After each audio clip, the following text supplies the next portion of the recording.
Bwana sifiwe. Haleluya. Imani shimwe. Amen. Jina la Bwana libarikiwe. Imani shimwe. Jina la Bwana libarikiwe. Hano tugira materaniro yo kuwa gatandatu. Tunapambana na mkutano wa Sinamedi na masengesho. Inakuwa kani maombi. Usengere vyifuza. Ya kuombea mahitaji. Hebu ufite ikibazo. Kama uko na tatizo, uzaza dusenga. Uje tuombe pamoja. Pengi Imani ibariki Kristo. Mungu. Bwana sifiwe sana. Kuchumero tutangira na saa 7. Dimashi tunaanza kana 1 p.m. Tukageza saa 10. Kisha tunafika 4. Address twaishize kumbuga nyinshi. Address tuliweka kwenye hiyo flyer ambayo ilikuwa ikizunguka. Abatagira aho bazasenge. Uri Mkristo. Kama uko Mkristo, uza dusenge. Ukaje unatukuja kutusalimia. Bwana sifiwe. Amen. Nabaje bagenda bakicara mu yandi matorero kumana ya muvururire. Muzamuza dusenge. Na wale wengine ambao wanaishi kwenye makanisa ambao ikindi gihe cyawe cyo kurabagirana nta mpamvu yo kugenda muzuri na wicaye. Ni mufibana tu ni wakati wenu wa kutumikia Mungu. Bwana sifiwe sana. Leo tugeze umwanya mwiza. Tumefika wakati mzuri. Tutakuja mlima na tugeuheza Frank. Ndivyo ulivyo.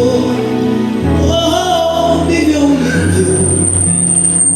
Hakuna kupinga. Ndivyo ulivyo.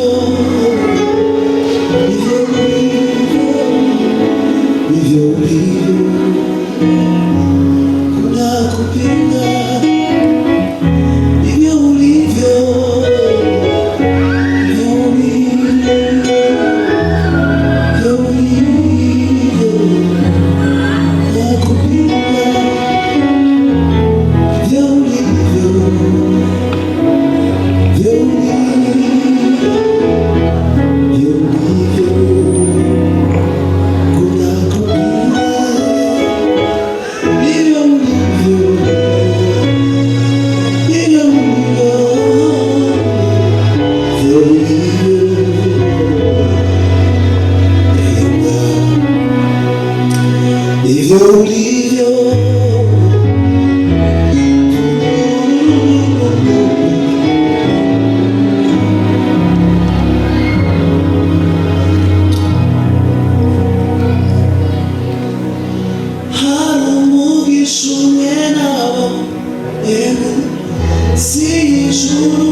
Yes.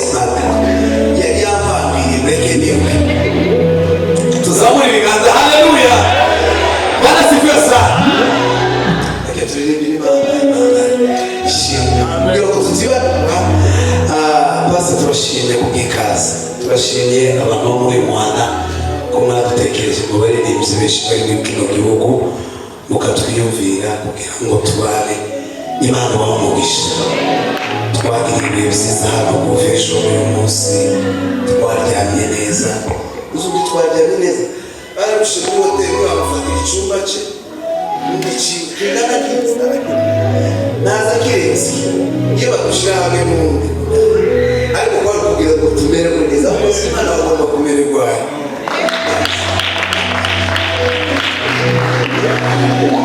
Uri Imana isoza masezerano, iyo uvuze birasohora kuko utabesha.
Mubibaruso kusaba umusubize muri muhanda.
Mimi ninapenda sana kuimba Kiswahili. Haiko sisi chish. Lakini si mjuzi sana wa Kiswahili.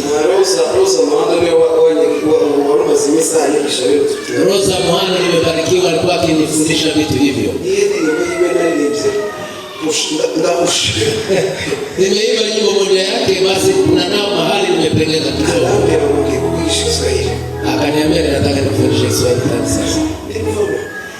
Mungu angalia kunena kwangu na uisikie sauti ya kilio changu. Moyo wangu umechoka sana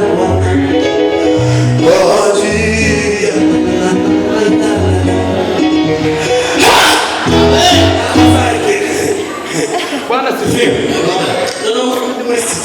Wakati nilikuwa kwa studio nikaoneshwa Kiswahili. Tulikuwa tumeenda kurekodi nyimbo. Ukakuja na ingine tukarekodi mbili zote kwa inakuwa tumesema moja napenda sana. Siri ya nguvu kwa mnyonge ni kujua kile ambacho Mungu amesema kwake. Kumenyeleza kusobanukirwa ichimana yakuvuzeho. Amen. Na boga ibanga ry'ibara kuzazirikana Imana yakuvuze. Siri ya Mungu ni kukamata kile Mungu amesema. Bwana sifiwe sana. Ana nyingi nidurie amarina yaje durimo zogaruke kubese kwachenda kule kisibizo zote Columbus nafuna ni Colombia nalinde wayo muri weekend aho baza bitangira mu Columbus nazagira umusosteni bimwe ino turahambigira muri yanga Wazoea hata sana. ubu bamwe abakozi banavuze gutambutse barandira imwe bimwe Ushuhuda uramukesha umusikazi ule msemi mmoja. ariko tuye Dubai Lakini anaishi Dubai. bali bajya mapepo bali banamwambiye Kuna mapepo imemkamata. sino bajya mapepo Anauliza kama hapa kuna watu wa abantu bazogenda nijoro ese tutazana na uri muzunguka w'Imana ntabona bo bari watu wamejaa. umugi sawe kukutanga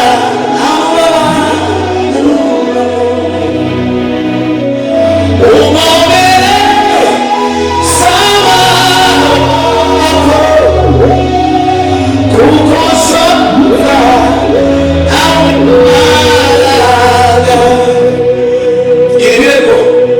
Ireko zishigo siza ndirimbo zanje ariko ujesi umuhanzi wazako kw'Imana yambaye ukubuko yego Inaiba vile Mungu amenipatia. na mugore bari baramushwigisha bakamuca Ule mama amekuwa memo. noneho baramuhambira yari yabaye paralize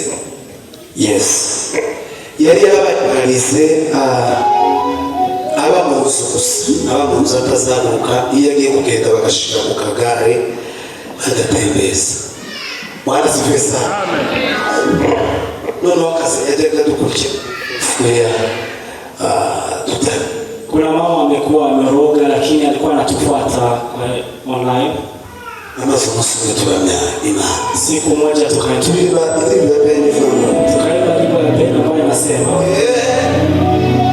wowe wankuye wisoni uvise gusenga kwanjye ugirikwiriye mama ico nasavye Yesu arakora nukuri arakora nugutarasubizwa izako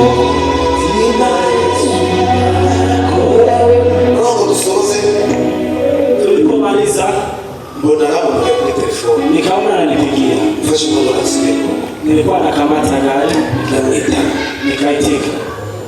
abiko bimeze Akaniambia hali ilivyo.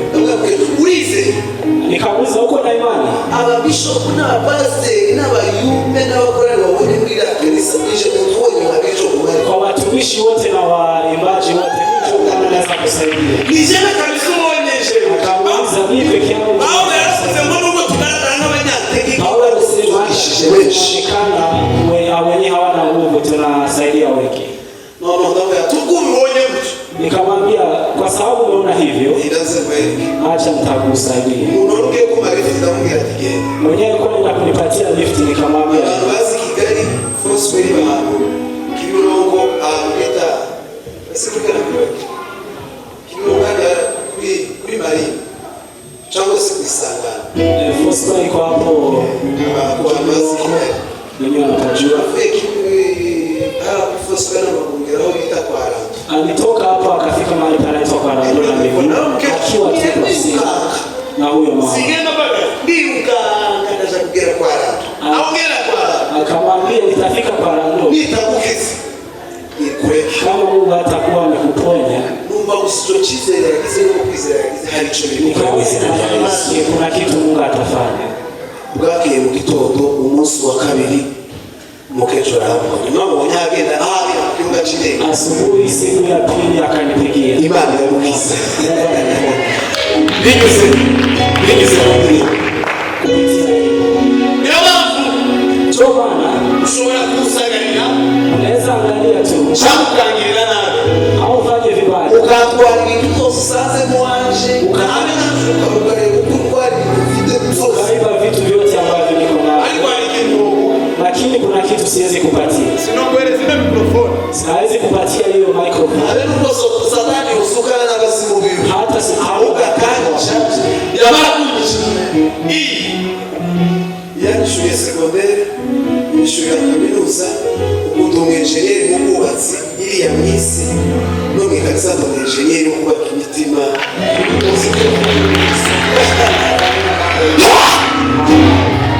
hose iyi yani ishuri y'amashuri yose nimesomesha mpaka wakomeye n'abanarageze hose popote amefika. iyi mikrofoni Hii microphone n'ubuhamya burebure n'ingaruka z'ubuhamya bwinshi ni ushuhuda mrefu niba muzeyi n'umwira wanje ndabizi ko n'ubundi n'ibi ngibi nta linki yanje n'imwe zimucika mama imbere yule mama sana namukunda cyane mani mubwire neza arakira mwamare kukira alipopona huyo naje akafara akamsaidia habaye fara alimpatia pesa. navuye Kigali mu kwezi kwa mbere ku itariki 25 alitoka tarehe 25 mwezi wa kwanza kuja kumureba Dubai na Nzungu alikuwa anataka ukwezi kwa kwenda kumwangalia Dubai na Nzungu. none kabone visa nako ibintu byo kuzeba byaretse kabanje Dubai akama kaje kasa mugishimye dawe kandi sisa wewe kuvuga ibintu bikomeye abi uteka yamale bazuka kuja Dubai na Nzungu kwezi kwa kati Alikuwa aende Dubai na Nzungu kwa sababu siku amemba ni Nzungu alikuwa anapiga. Unaanza ni Nzungu. Mungu amemletea Nzungu hapa. Ashukuru. Yaramsaye.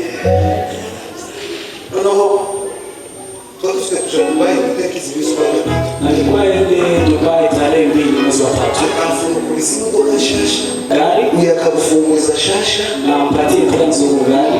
Agafata bila bisikari bila imodoka bifite Matrak. Bila bitrake n'ushaka kwa data. Na wapatie matrak. Agiye kutwubakira studio i Kigali irimo kila kwa fara. Na hiyo wakati akatengeneza studio Alikuwa lakini kuna kitu ameonyesha. Inavuga ngo Neno la Mungu linasema ukambirira neza. Kigende cyo kushaka cyari cyarashize. wakati ni kumepita. Uzamona abantu benshi bagirugo. Watu wengi wako na Abantu batarashaka bagirugo. Tugirugo. watu ambao hawajaoa wanakuwa na woga. Naje nawe. bwana sifiwe Ndio bifosa yake umutima wambwiye ngo ukuri biyo shati nabo kaisi. Ubigamuriye Alipokuwa Fosco ya akamwambia kamate shati yake ambayo ilikuwa na jasho, akamwambia nipatie. abantu bamaze gusukana muri kwa bishati. Watu walipotoka akaitoa, akabaki na vest. Akamwambia akaanza kukamua Joshua na akajikamua.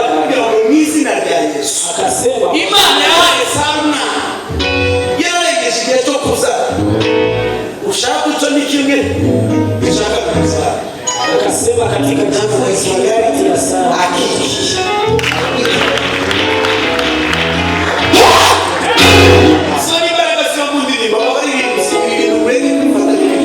hizo ni nguvu ambazo zinatoka kwa kulinzi. Sasa ni babiri kile kile chako tupidi. Tembo baba.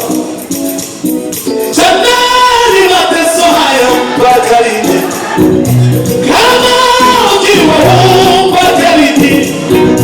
Nyumbani kwetu wenyewe tumekuwa wageni, kwenye nchi yetu tumekuwa watumwa, sisi watu wenyewe tumekuwa maovu, tunaishi kwa mashaka, tunaogopa wakao, haki zetu za kusikiliza na kumtenda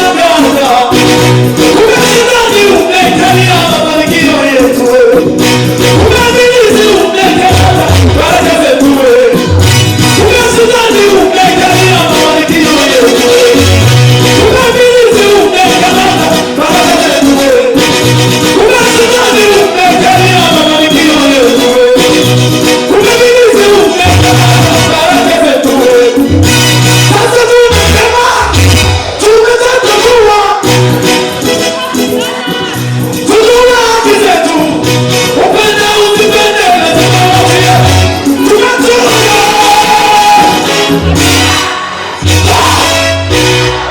Tuge gukora arte prophetique. Bwana sifiwe. Uriyo ndiri munayo ibiro Roza Muhando ari turi gutegura hano muri amezi ari imbere. Turi gutegura muri iki gihugu na Roza Karaza Aho vitu hapa nasanga na Roza Muhando na siku zinakuja. Aho muzumva barashimuzita. Mkisikia umefika mkuu. Ari maana ni kushoboza nino tuzoana. Na Mungu akiweza tuzazenguka. Gira tuze Roza Roza tumenyana hasanze kuri corona. Wakati tumejuana na Roza ndani kwa hoteli wakati wa corona kasa hizi shokona nimero kama saa za usiku na simu ya Roza Muhando akaiti. Numuke chungani.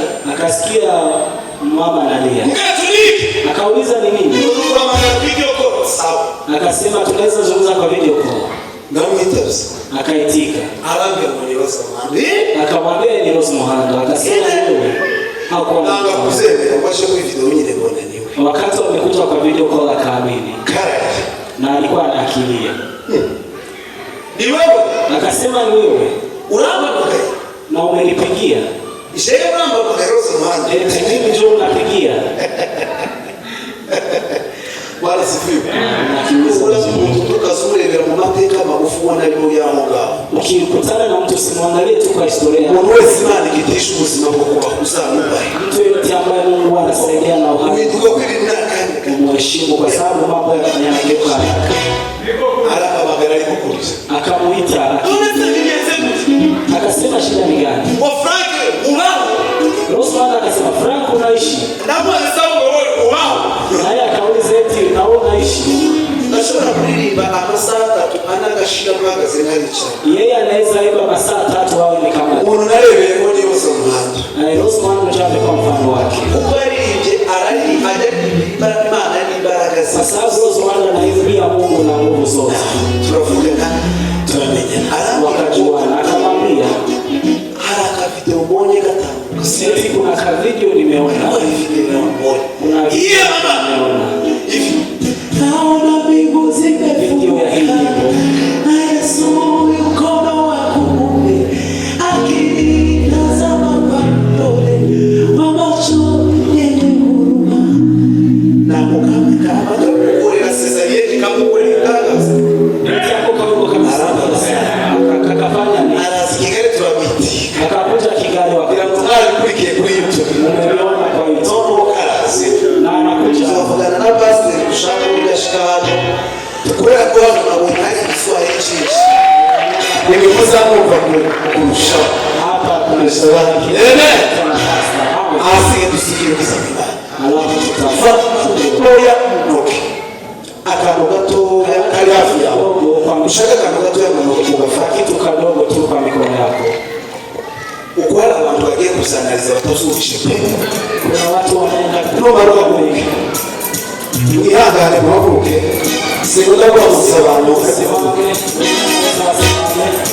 twigeze kuririmba indirimbo kuri YouTube namusaba. Kuna wakati wanaimba nyimbo kwa YouTube na Musaga.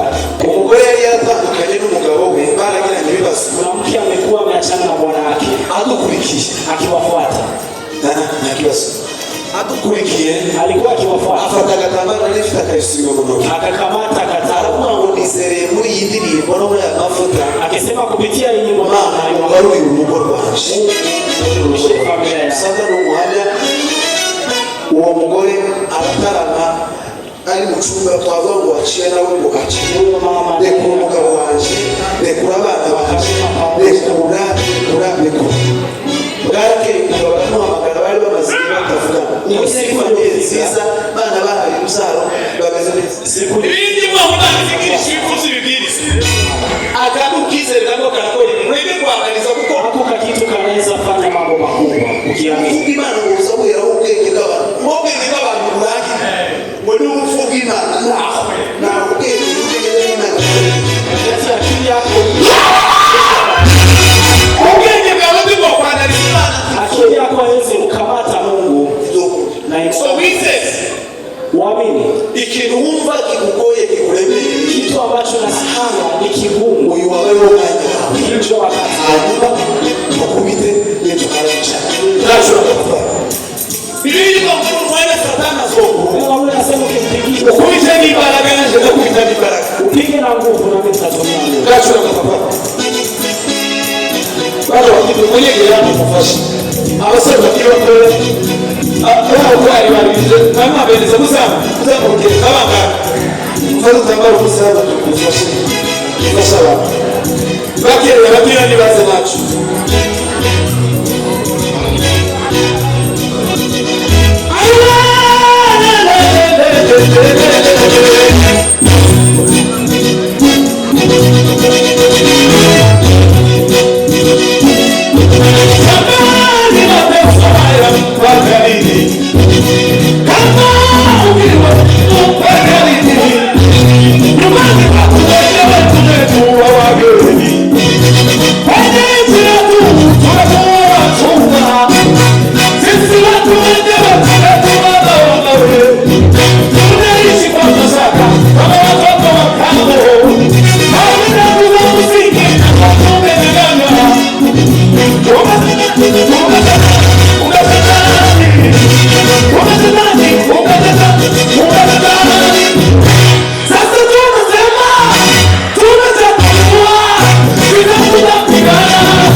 Shitani yateye umutima mubi cyane.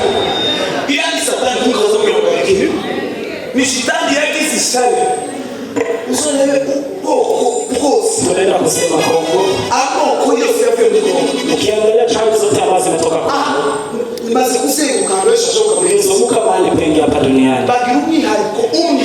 Wanakuwa na kitu kimoja. Wikundiro basizwe n'Imana bahawe n'Imana. Na kitu ambacho Mungu ametia juu. Abantu bafia hapo. Wana upekee. Barasani Imana. Wanafanana na Mungu. Shetani hilo. Ushinzwali Bukavu. Tulikuwa nadhani tulikuwa na yeye tuli kanisa kucha ndani ya kanisa. Numba zonga ushije senti. Nikasikia anapiga. Nikasikia anapiga kama vibaya sio. Wala makuru kuna habari wamesemaje? Wana hazi kanisa kwa darasa. Nasema kwamba hapa nje ni nyumba kanisa kama sasa. Ukaushije. Sasa gani hapa?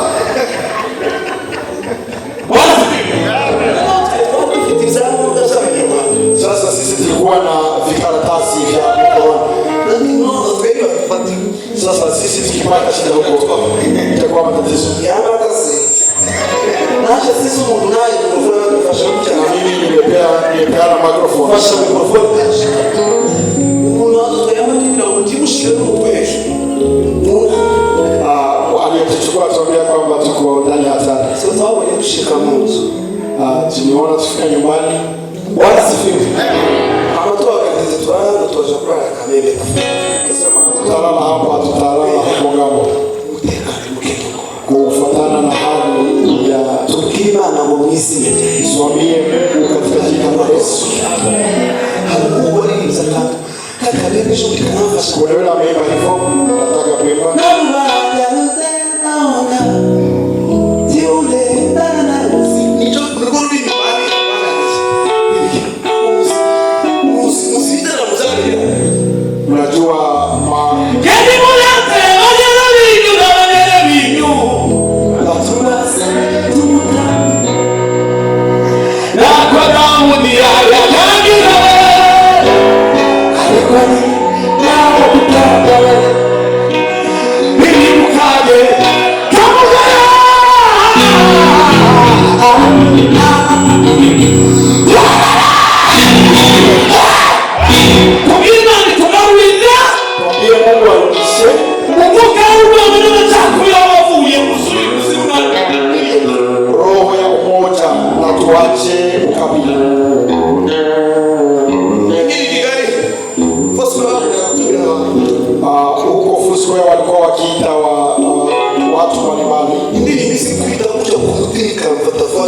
nyimbo ambayo inapiga nigusa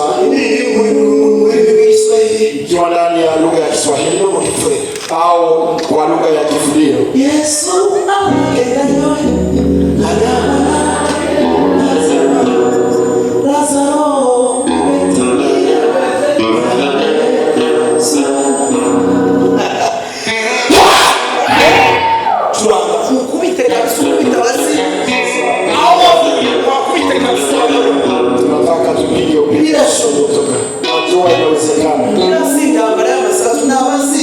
sio vita ya kusasi ni mapepo.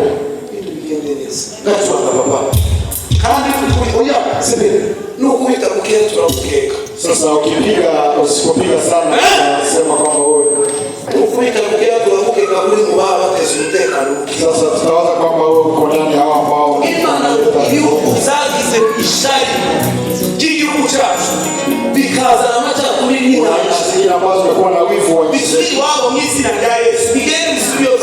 tunataka hivyo viruke kwa wakati ukupita kabisa wakikishetu bana